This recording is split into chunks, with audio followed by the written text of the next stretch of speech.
Welcome to 20 at 10 with Nat. I'm your host, Natalie. My special guest tonight is Julie Effin Nolen.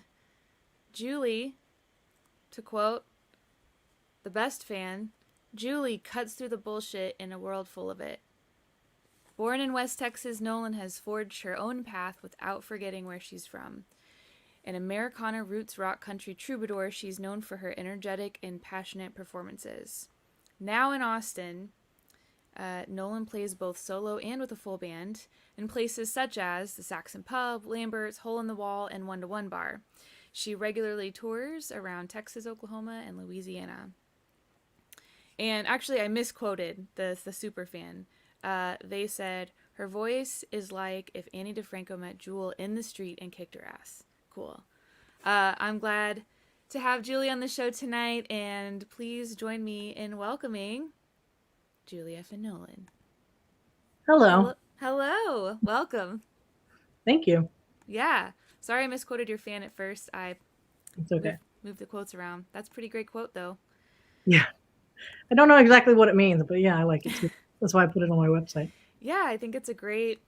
I mean, it begs the question, what does that mean? I should now listen and see what that means, if I agree. Great. Well, I wanted to start off with just diving right into projects you've been working on. It sounds like you've done actually a lot through lockdown. Maybe something about new music, maybe some visual projects. What do you got cooking? Yeah, well, I would say that I had some stuff going on at the beginning of the pandemic when I still had energy, and then the last half of it was just bleak and dark, but it was fine. I did a couple of photo shoots actually during the quarantine with David Brendan Hall. Okay. He's an excellent photographer here in town. We did one out in the West Texas mountains, and we did one in Lockhart. Ooh, okay. And I actually met him because during quarantine, he started doing a photo series about musicians with their pets. And so I have a photo of me, and he did a photo of me and holding my two cats through the screen door of my old house. Oh. Yeah, it's pretty funny. Is it published anywhere? Yeah, it's on his Facebook, my Facebook somewhere, I'm sure. Okay. I should have given you that, because it's funny, because like in all my photo shoots, it's like, badass, I'm a badass. And then when I'm holding the two cats, it's like, please. If you find that link while we're talking, I'll drop it in the... Totally. Or if someone watching wants to drop in that link, I'll reshare it in all of the threads. Also, shout out to Ken Stall's here, and Joanna, Heather Miller, and Jana. Oh, yeah, hey, friends. Can you see their comments? I totally can. Hi, Rumi. Cool. Yay, Erica Michelle's here too. Okay, continue on with your projects. Right. So we did some photo shoots. I've got those in the back pocket, and I'm just kind of slowly starting to leak those out. I'm talking. She's trying to talk right now anyway. And then I also did a video. I released a video during the summer of last year. It was a live video that me and the band did at Saxon Pub of my song, Hey Bartender. Cool. I think I released that in June of last year, and I released it on countryqueer.com. Okay. I will drop that video in the chat now. Yeah. Everybody can check that later. Somebody can you hear her? In. Yes. Yeah. You might need to bring her in and introduce us. Come here, bird. Okay, hang on. Trip over everything. Come here, star. You're introducing us to the real star of the show here. She is not happy about it either. Okay. Cool. Oh. This is Birdie. Hi, Birdie.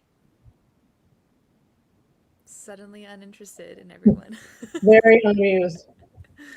Awesome. Well, all that for that. Right. So I released a video, and I also did, because every single creative person had all of their jobs disappear. Another friend of mine and I did a. He does a lot of commercial music videos or videos and stuff like that. And so I used his studio, and we did a live video of me playing a song. Ooh. A dark, moody room, looking Okay. nostalgic or whatever. Awesome. So I've got that hidden away in my back pocket too, that I'm waiting on releasing. Okay. And just been really working hard on some songs that I've written, and just sort of kind of going through the editing process now and picking out producers and all that kind of stuff. Okay. So there is a new album. Yeah, I So actually kind of did everything backwards, because instead of recording the album and then making like the album artwork and the video, I went ahead and did the video and the album artwork, and then I'll be recording the album. okay. I mean, I think the lockdown made room for kind of like bulldoze the way of doing things, and like Mhm. people are like, why do I have to do that first? Why can't I build it with this material instead? Yeah, totally. So, okay. I'm really interested to see the art, not of COVID, but like of the times, like Yeah, me too. all the art that comes out of it, because even if it doesn't mention it or really talk about it, like it has deeply impacted all of us, and so our way of living, like the way we interact with people. So I'm super curious. So people watching, how are people going to know about what you're doing next? Like, where they just follow you on social media, or do you have a specific site or email list you want them to go to? If they go to my website, julienolen.com, they will have immediately, there'll be a pop-up that says you can follow my email list.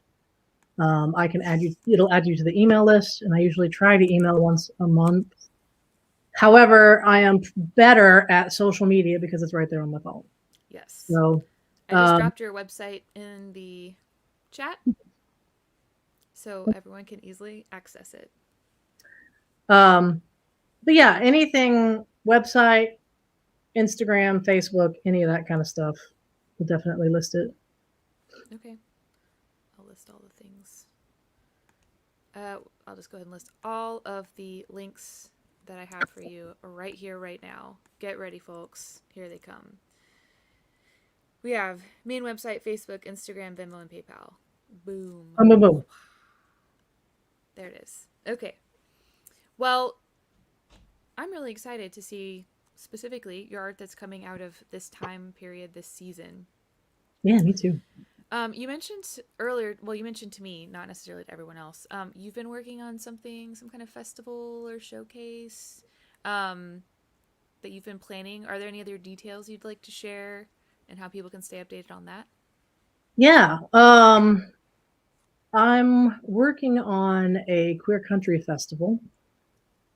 I'm looking at doing that hopefully, I think mid-October-ish. Okay. Oh, At this year? at this year. Okay. I'm just gonna throw it all together.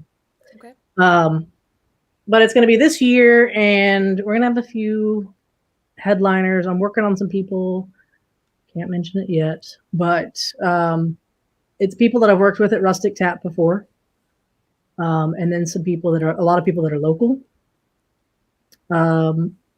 And since I've developed a relationship with countryqueer.com, I've kind of been introduced to a lot of artists too, nationally and even somewhat locally or regionally, that I'm going to invite to that. But yeah, it's just basically time to kind of showcase some other queer country musicians out there, because we're out there and there's quite a bit of us, and people are starting to make more of that music from that perspective, and I'd kind of like to highlight that.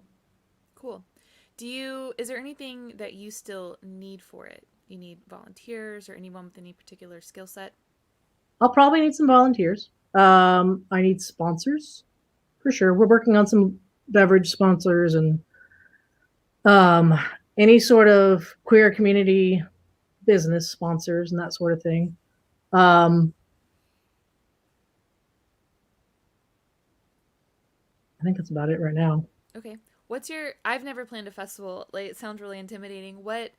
What's your goal in like crowd size or room size? Like, is it indoors, outdoors?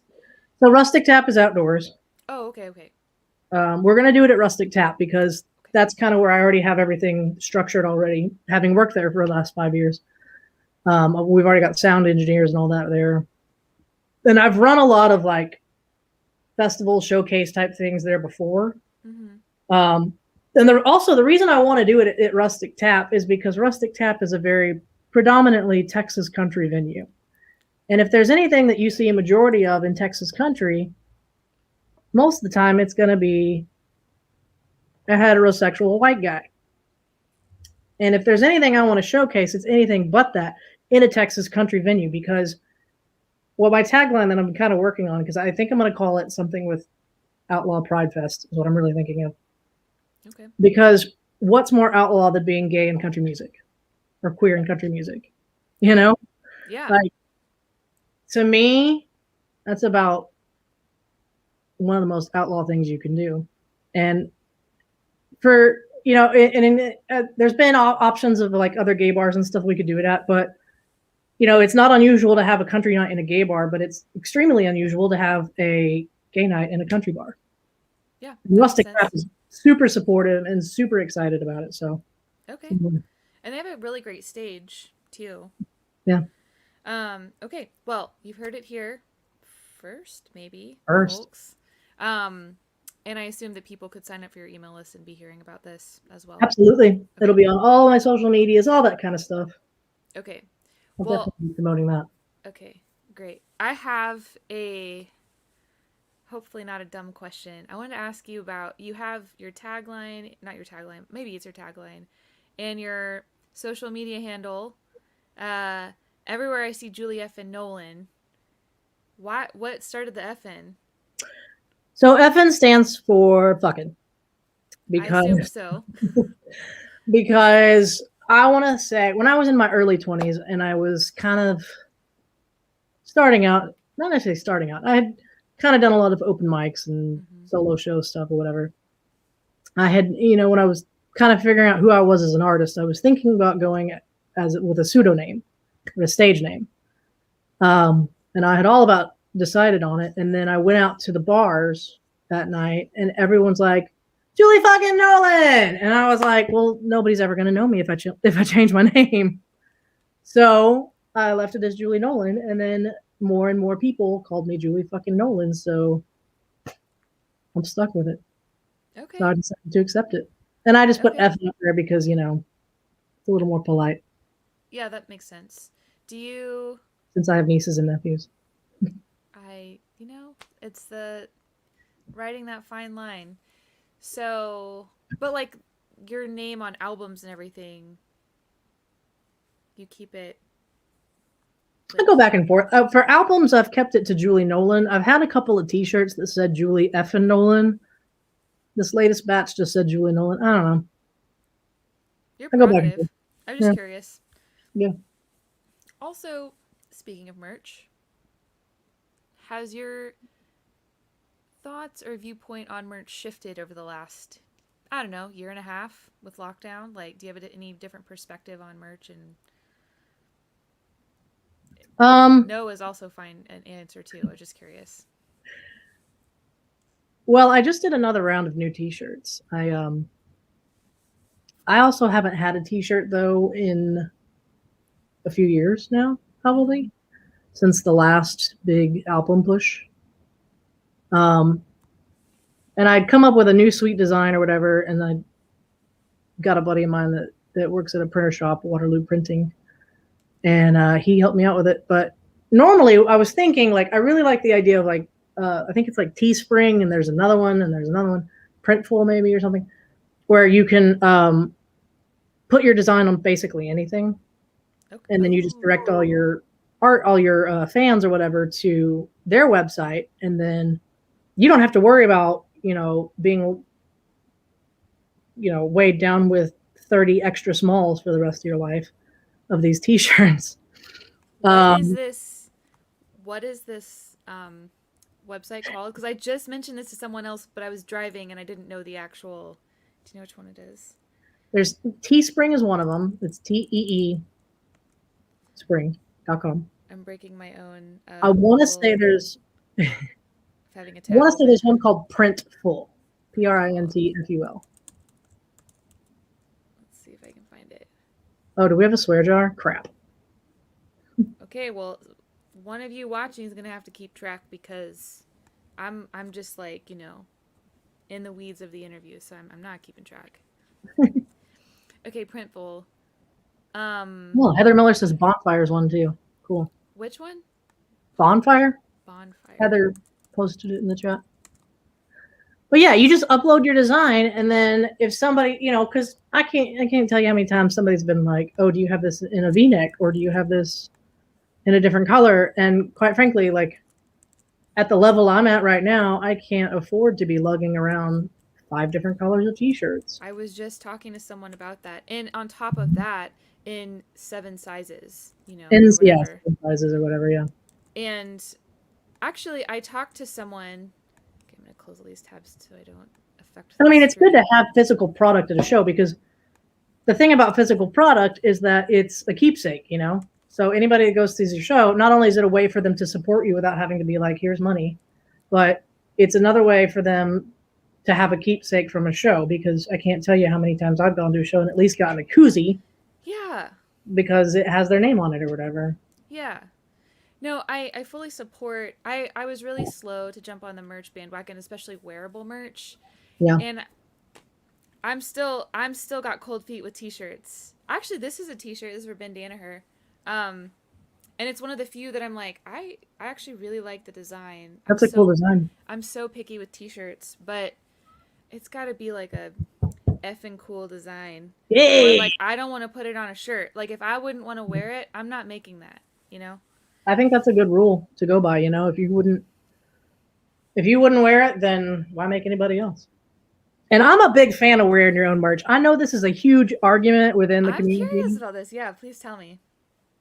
I think it's bullshit because you have to stand beside yourself before anybody else will, right? And that's the thing is like, yeah, I'm not going to wear my own merch to my own show because that's a little bit too much for me. But I do love it when my band wears my shirt because then I can be like, here's this shirt over there. You should buy one. Or like when the waiters do and stuff like that. But I'm getting bandanas made. Do it. And the design is going to be real subtle. Like my name's in there, but it's like real small. Like you can't read it. Perfect. You have to look for it. I'm like, I'm totally going to wear that. Like it's modeled after, it's designed after my favorite bandana design. I'm like, I'm going to wear it. That's cool. I love it. And,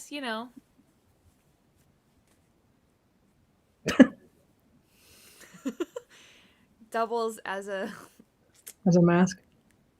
Stops your spit from flying. Right. It's not like, I guess, anyways. It's my favorite accessory these days, so I'm very into it. Okay, so any other comments on merch? Because I have a couple other questions to ask you, and wear your own merch. That's it.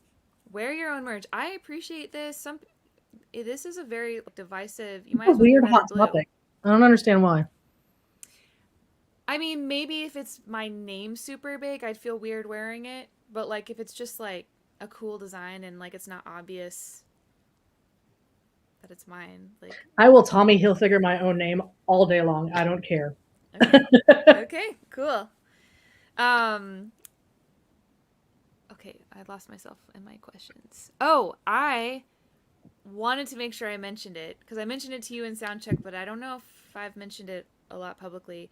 I met you either my very first, it wasn't my very first open mic ever, but possibly my very first open mic in Texas, in Austin, in 2012 at Baker Street Pub and Grill, and Justiff was running the night. And I just so distinctly remember you. I don't know that I remember anybody else.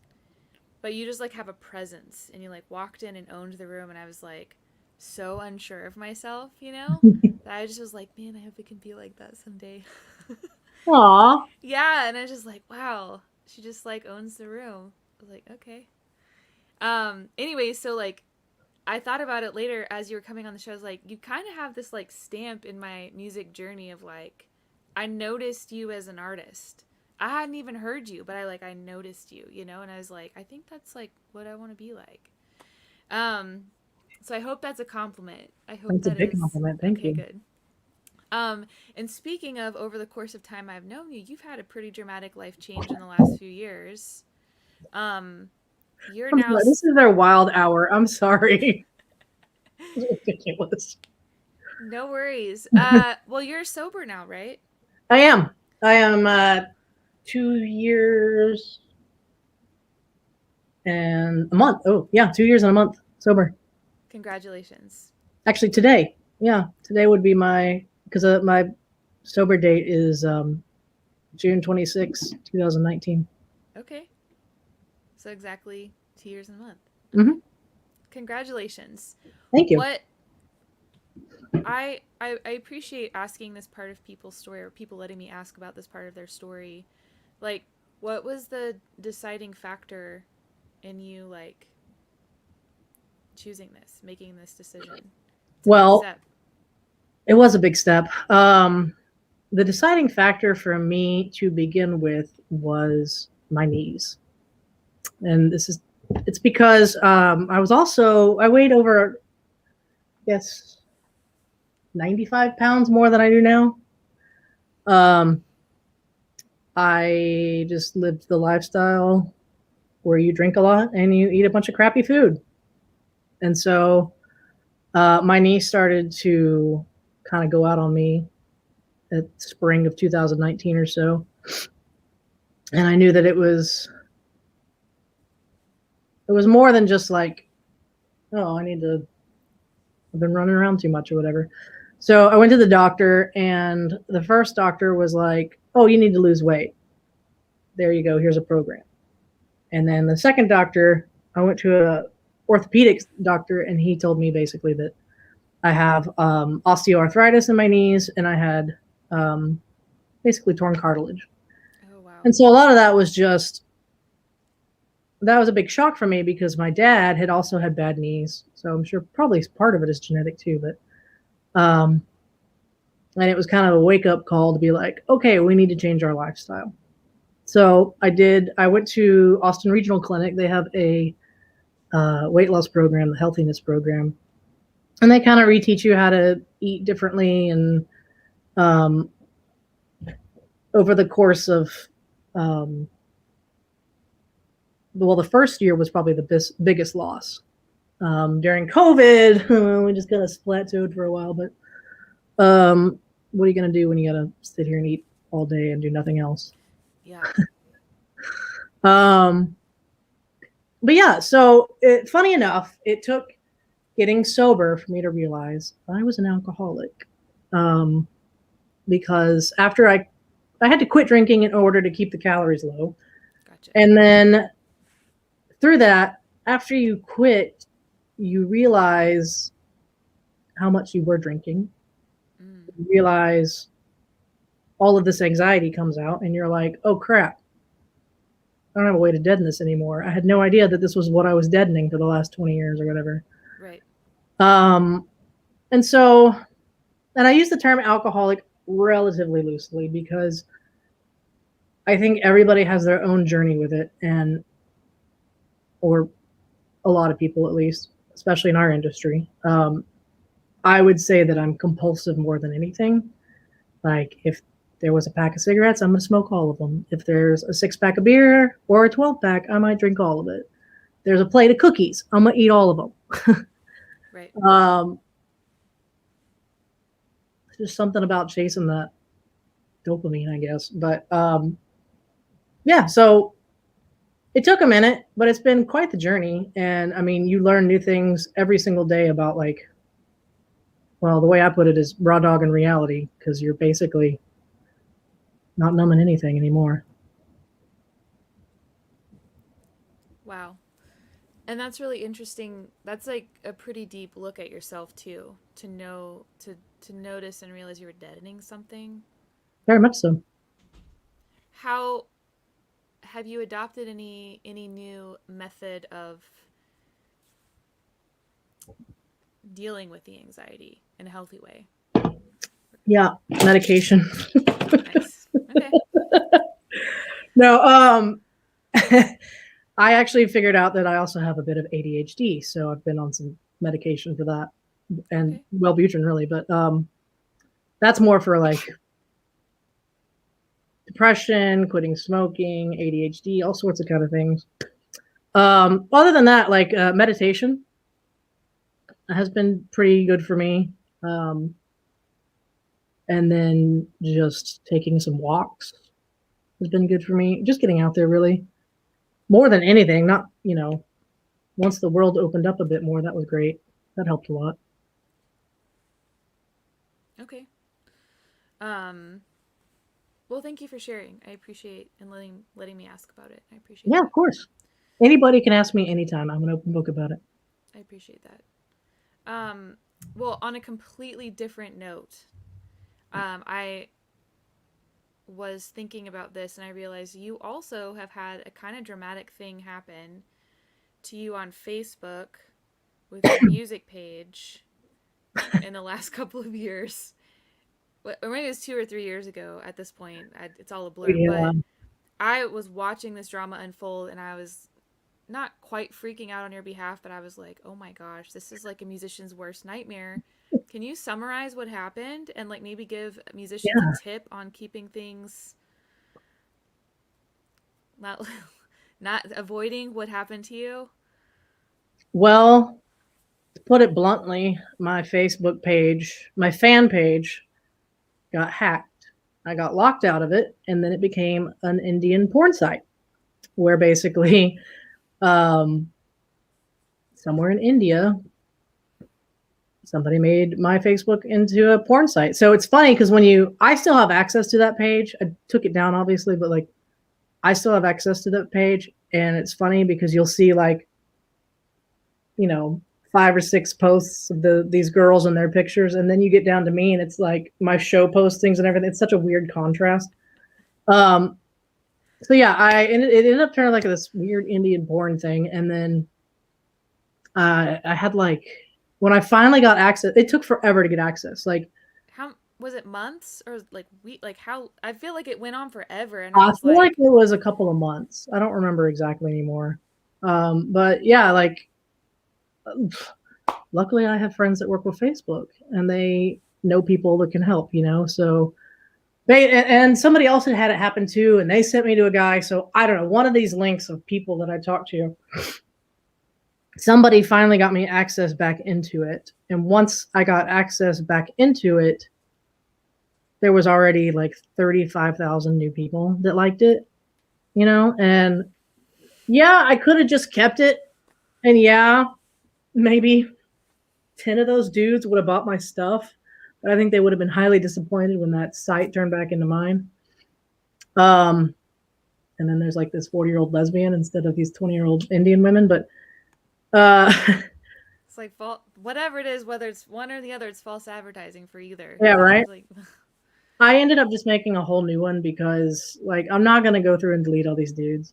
right. I'm not gonna go through the hassle of all that. So it was fine. I ended up I don't maybe I lost some followers, but I've been gaining them back. And a lot, when you have a personal and a fan page, they're kind of one and the same in the other. I kind of do both, right? So Right. anything that goes on one goes on the other. I don't even know what the difference is anymore. There was a part two though, because it affected your PayPal account too, right? Oh yeah, I forgot about that. They did. They That put freaked a me bunch of out. ads. What were you Yeah, at, it $400 or something more? was like $300 or $400. Yeah, where they after they took over the site and everything. Of course, I have my PayPal attached to my fan page, so that I can promote whatever shows and do the Boost Facebook group ads. and all that. Yeah. Yeah, and yeah. So then at one point they ended up charging like $300 or $400 on my PayPal to pay for their ads, and then I had to get that money back too. So my advice is to maybe don't put your debit card on there. Put your like credit card at most, so that they can go fight, and it's not something that you're like, oh crap, now I don't have rent, or like maybe those Visa gift card things you can put on there. Maybe do that. That might be easier. The internet is a scary, scary place, my friends. Yes. Yes. Wow. How Well, to protect Carrie, yourself from that? That's the only way I can think of that, is just to keep your cards separate. Do you do two-factor authentication too? Yes. I think I turned mine on because of that situation. I was like, Yes. The oh my gosh. two-factor authentication thing. Uh, um, also, Carrie's here and Hi, Carrie. Chris. Hi, Chris. Okay. I really did suck. Well, thank you for reliving that moment with me. Um, Oh, you're welcome. I like to ask all of my guests this question: what is your earliest childhood memory of hearing a song or seeing a performance and just being wowed by it, like totally enamored? Like what? Anything come to mind? Sing a show. Um, Or hearing a song on the radio, or just being captured by music? I would say this is different probably, but you know, when I was in band, we played. Band is like the start. Well, not really the start, but it's a big chunk of my musical experience.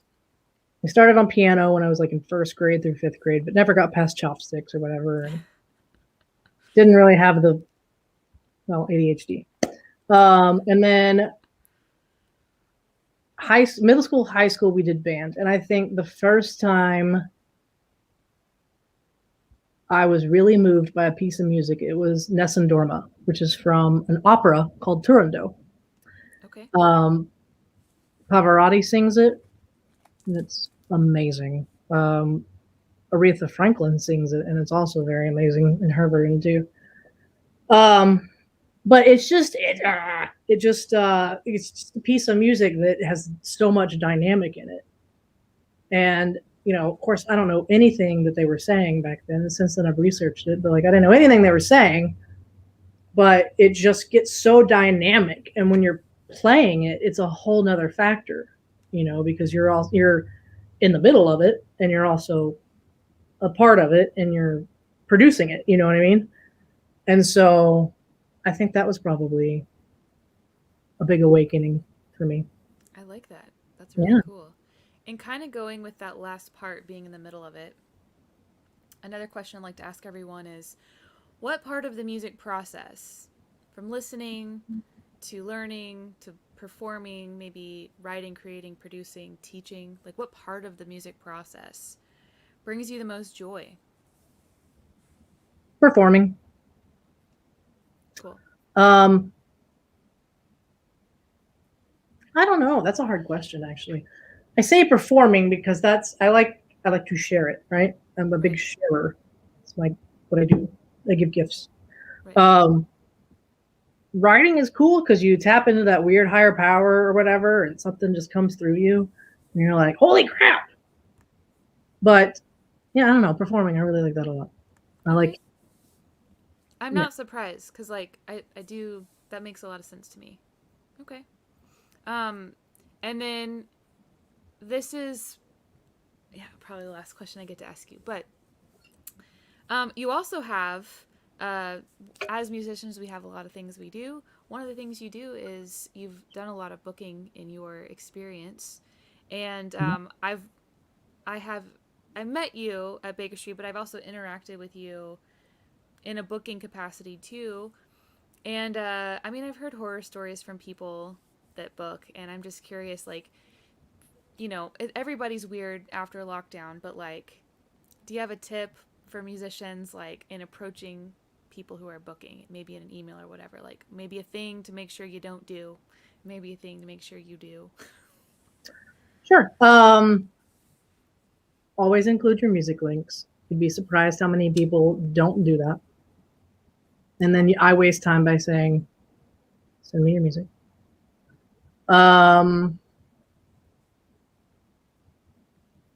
Boy, there's so many. You could I say a couple if, you know, a couple need to be said. No, it's fine. I would say that the squeaky wheel does get the grease.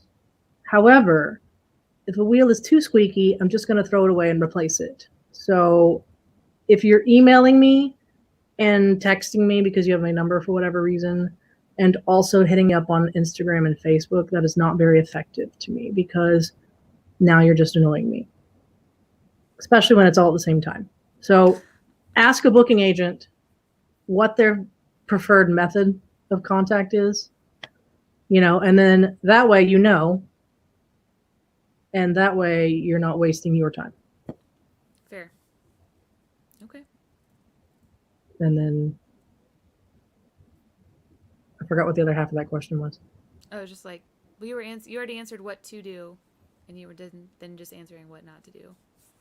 Oh, perfect. I already did it. Great. Yeah, great. Well, you said include your links. Yes. Yes, very important. Okay.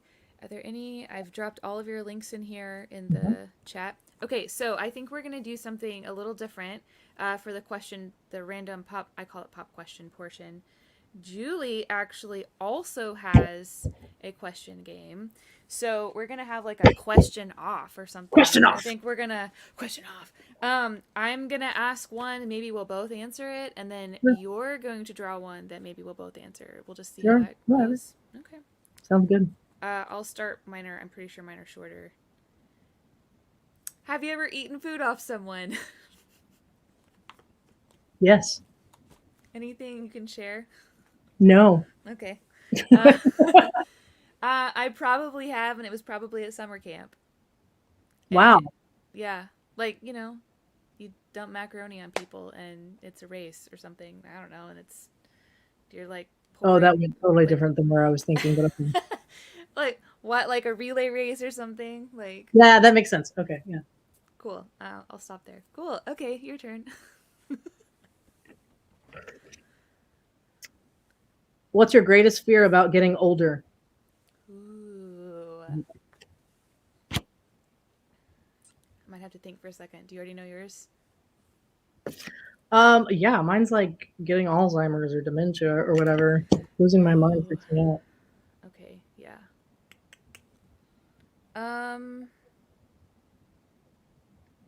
I think maybe I have multiple. Probably everybody does. Yeah. I think dementia is really close because my grandma just passed from it last year. Um, so like I feel My like I'm condolences. always looking for signs, Oh yeah, in my right. family or signs of myself, and if I forget things, I freak out. Um, and I think the other thing is um, losing my senses, like my eyesight and hearing, or more my hearing than my eyesight, because I need my ears to make music. Sure. Um, so that freaks me out a little bit. But in a way, it's borrowing worries because we're not guaranteed to experience that. Maybe genetics gives us a higher probability of it, but we're not guaranteed to live tomorrow, even. So, like, Sure. yeah, I Very think those cool. are probably like the forefront of my mind. Okay. Okay. Wow, that was a good one. Okay. Do you have a question for me from you? Oh, I was just going off the game. I don't know. Oh, okay. Thought we were questioning off. Well, yeah. Well, I normally break it into like I ask you a bunch of questions, we do a Oh, okay. question off, and then you get to ask me a couple of your questions, and we do another question off. Oh, okay. Cool. Well, I want to turn it around and ask you when you were most affected or awed by music.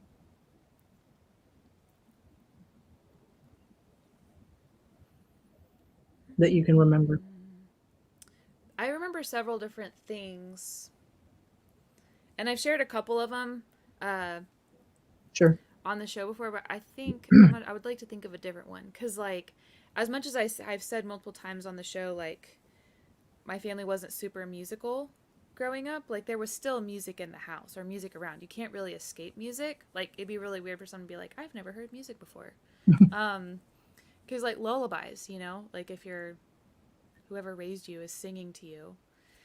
So I remember kind of when I was maybe like 5 years ago when I started to like figure out how to write an artist bio, I was like, well, I didn't come out of like a desert of music. Like there was music Yeah. in my family, even if my family's not a musical family, you know? Yeah, yeah, yeah. And so I was thinking about like, where did I hear music growing up? And like, we had the car radio on, but it was pretty much always tuned to Christian radio. And we, you know, did the Disney musical thing. So there was music in like media. But I also realized, in addition to like lullabies from like my mom or my grandma, my dad actually sang to us every night when he tucked us in, and it was a specific religious song. It's a really gorgeous melody, and yeah, when I was writing my artist bio, I had to like stop and give credit to my family. Like, there was totally music in my family. It just wasn't like a music education, you know? It Yeah. wasn't like, here are all these, you know, the 15 top classic rock artists of the 70s or whatever in my record collection. Like, I didn't get that kind of music education, but like, music was in my childhood. And I remember just really loving that song. And like, my dad wouldn't claim to be a singer, you know? Like, you won't catch him, he won't just sing, you know? But he sang Right. to us as kids, and I cherish that memory. And I found it very soothing as a kid. I totally get that. My family, like, there's some more distant relatives that have their own bands and stuff like that, or like fiddled around with it and stuff like that. But like my immediate family, nobody else could really feel like they could sing. I didn't think I could sing until I was like 19 and figured out what an alto is. But you know, um, but yeah, I feel you on that. Like I don't. We always had music around, Right. but that wasn't like we weren't all sitting on the porch picking on banjos. So. Right. Like the jam is still kind of a foreign concept to me because I've just Oh, it was for me for years, yeah, and 90% of my years. but I'm really encouraged. So sometimes I feel like I'm late to the game, like Mm-hmm. that it took me a long time to get to where I am because I just didn't grow up around it.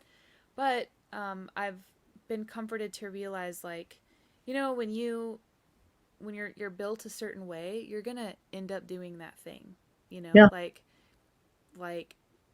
and I've heard someone say like you don't find music, it finds you, and I'm like, okay. But kind of, you know, like if yeah, I feel like I tried to do everything else. I tried all of the different kinds of jobs. I tried doing other creative things, like I tried to start my own photography company at one point, like all this other stuff.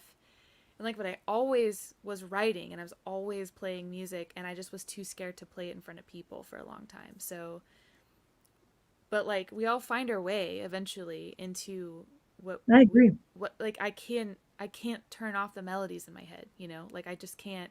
Eventually you give in and you just do it, you know? Yeah, At least that's been my experience. So, yeah, interesting. I didn't realize your background was kind of similar. That's cool.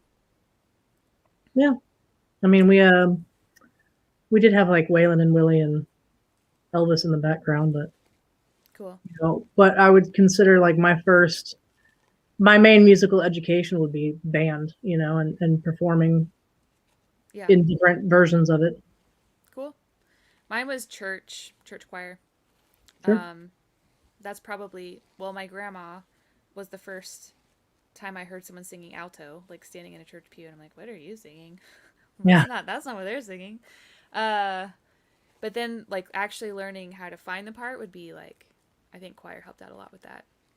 Um Well, what helped me with that with harmonies is that when I was in high school, I went through braces twice, and I was a trumpet player. ooh. So that screwed up my embouchure over and over and over again. So I literally went like up and down. Like I in middle school and the early high school, I was first chair all the time, or always fighting for it, and always wanted the solos and all that kind of stuff, whatever. And then as all that stuff started changing, I had to drop down to third part and second part and then first part and then third part and second part. Oh. And so I actually my ear had an early training in that. And also Interesting. my grandmother's church as well, probably because they also had some of the 3-part harmonies. Yeah. That's really interesting. I hadn't thought about that.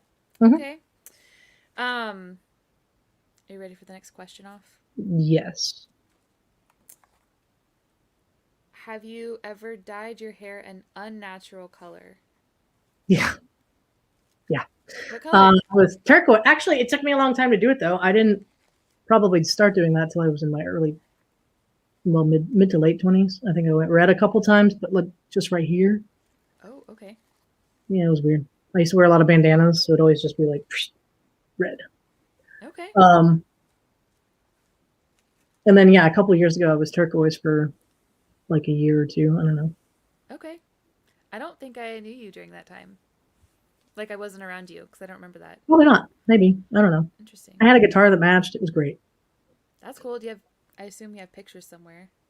Facebook, Instagram. Just scroll back. Find it. Okay, you ready for the next question off? Yes. I mean, your question. Oh, wait, It's it's time me. for your question. Yes. Oh, I didn't answer. I don't think I've dyed my hair an unnatural color. It's taken me a long time to even go lighter.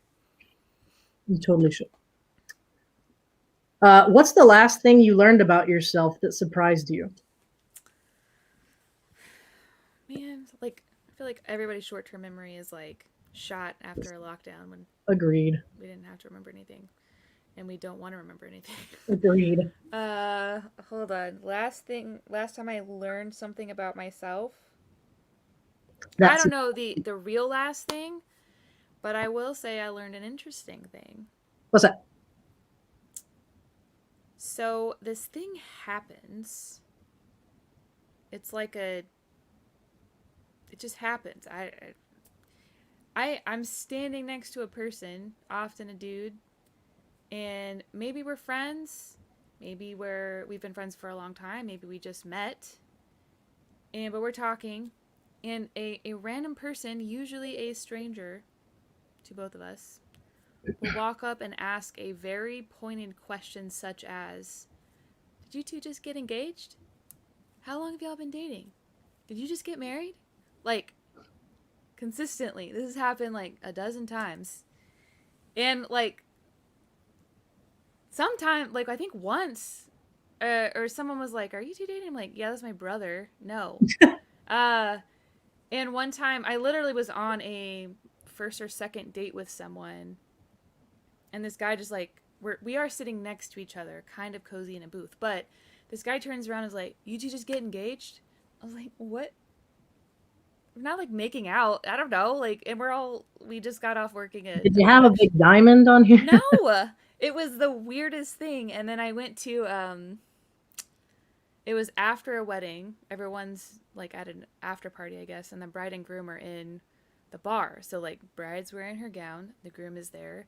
I was dressed up, but like blue velvet, not like a white dress. Anyways, standing next to my wedding date, and this lady walks up who was not a part of the wedding, and she's like, "Did you two just get married?" And I was like, "Bride's over there." Like, no.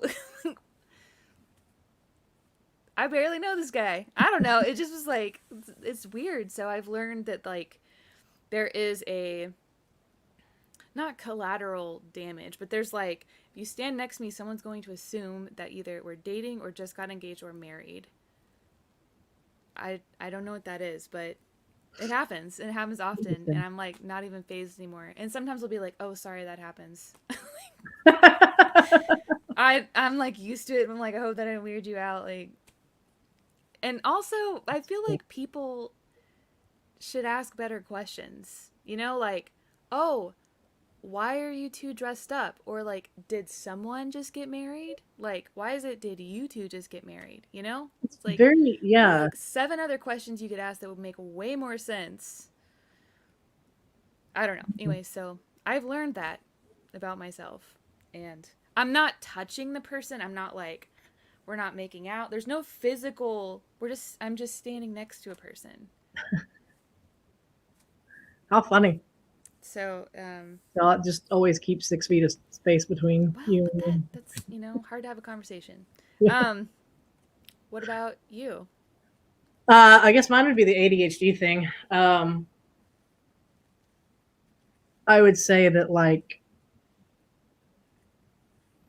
well, so I kind of got, I mean, I never expected it because I was never the kid that was like, but it also makes sense because it does present differently in women sometimes. And I learned that because one of my good friends was diagnosed, and she started explaining a lot of her symptoms and whatever and how it was different. And I was like, oh, that sounds familiar. And then, once the world stopped for that year and 14 months or whatever, and I just kept spinning, I was like, oh, maybe this is something I should look at. So eventually it wasn't something I was surprised. Like when I got the actual diagnosis, I was like, duh. But the first idea that, oh, I have this was very surprising. Huh, interesting. Yeah. Well, I'm glad you discovered it. Like it Me too. seems like it would give not like peace exactly, but maybe just like oh, that's why this thing's happening, or that's why I do that thing. Yeah. Or it's almost like it becomes not weird anymore, or like, I don't know. Well, yeah, it just gives you an explanation or like a whatever. I don't know. I don't know if it's justification or whatever, but like, oh, that makes sense. Yeah. Cool. Well, thanks for bringing your questions to the Totally. show. I think that's the first time, possibly. Gina Chavez might have had a question game too, but I think I like that game, and I already wrote down the name. The and game. The and. So, where's my camera? There we go. The and. Yeah. Blank and. Okay. Yeah, it was something I found over that 14 months when I was in the internet wormhole. There's a whole YouTube thing about it where people ask these questions. It's pretty cool. I told Julie I'll probably be. That's what I'll be doing after the show. Mm-hmm. Okay. We should play songs. What song are you gonna play? Are you ready? I'm ready. Okay. I'm gonna mute myself, and I'm going to turn your sound off, echo cancellation. But I'll be here. I'll be listening. Okay. This is called The Seamstress and the Carpenter.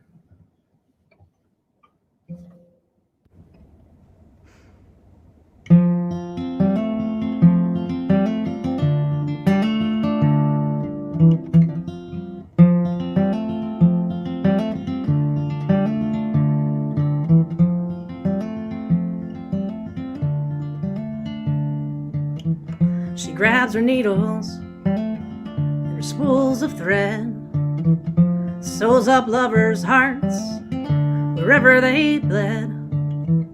The seamstress has a patch for every hole, and a bleeding heart for every wounded soul.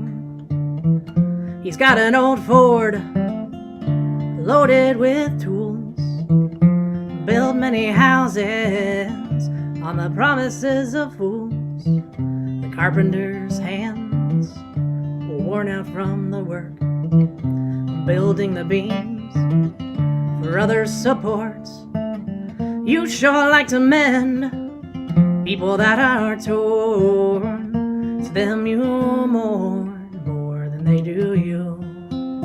You want something to fix? Well, I can give you this. My heart beats strong, but it's broken without you.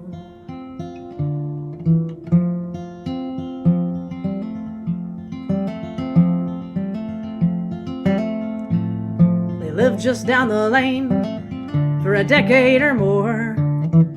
He's built her a table and repaired floorboards. She's hemmed up his skirts and tailored his coats. The love they have grown, he's never spoke. You sure like to mend people that are torn. It's them you mourn more than they do you. You want something to fix? I can give you this. My heart beats strong, but it's broken without you.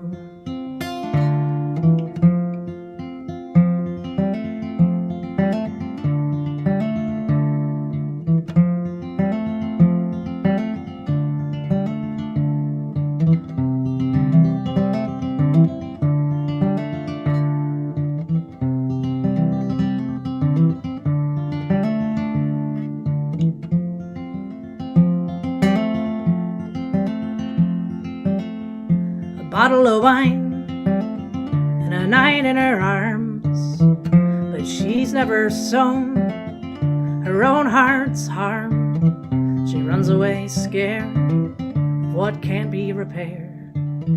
So he leaves her a note explaining how he cares. You sure like to mend people that are torn. It's them you mourn more than they do you. You want something to fix?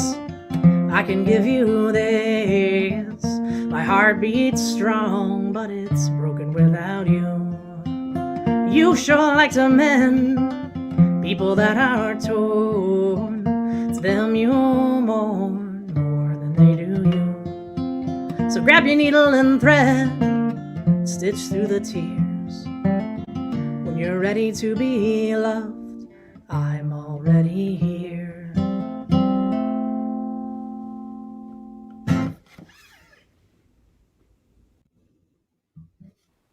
Yay! Yay! Let's turn it. Oh, it's still here now. Okay, maybe I got it. Yay! I hear it a little bit, but we'll keep going. What inspired that song? Love and shit. I had a crush on a girl who was somebody that always seemed to take on people that were broken or hurt in some sort of way. And I was trying to impress her. And also, I was also trying to really start branching out, because a lot of my songs are from my perspective, or I, or me, or you, whatever. Right. And so I was really trying to branch out and actually like write a story. Right. And so, although she initially inspired it, I just came up with this story in my head, you know, and yeah, I kind of recognize both characters' perspectives. That's cool. Yeah. Got a lot of claps. Yeah. I like claps. Thank you. Not the clap, but claps. But okay. Hello. Hey. Okay, well on that note, this song is I decided to play Give a Damn. And I wrote it for a friend who was in a bad place and wouldn't let anybody give a damn. Mm.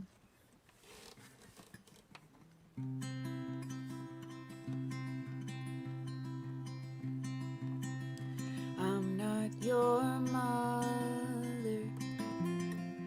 I'm not your lover. I've got no built-in rights.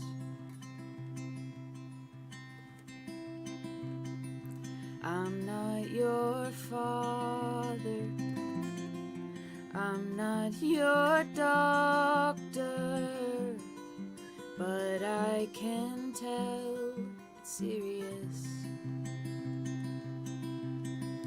Don't say you'll be there soon when you're in a hospital room. I love a good joke, but this one isn't funny. You've got a broken heart. You've got a fucking start letting your friends give a damn. Oh, because I'm a friend and I care about you, dear. I wish that you cared more about you too. 'Cause if you don't care, the battle is twice as hard. 'Cause I have to fight you and try to convince you that you're worth it.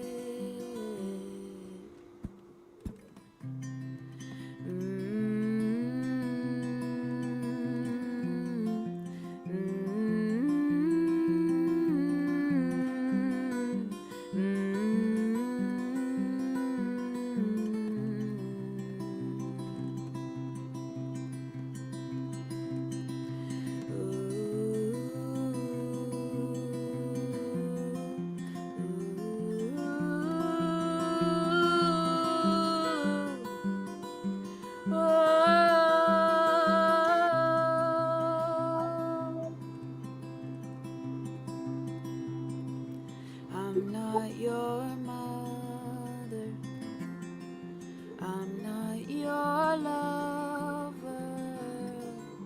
Oh, but honey, I give a damn.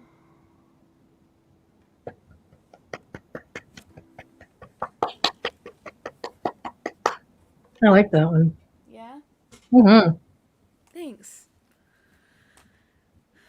I like it because it's unique. It's not a subject that's often talked about.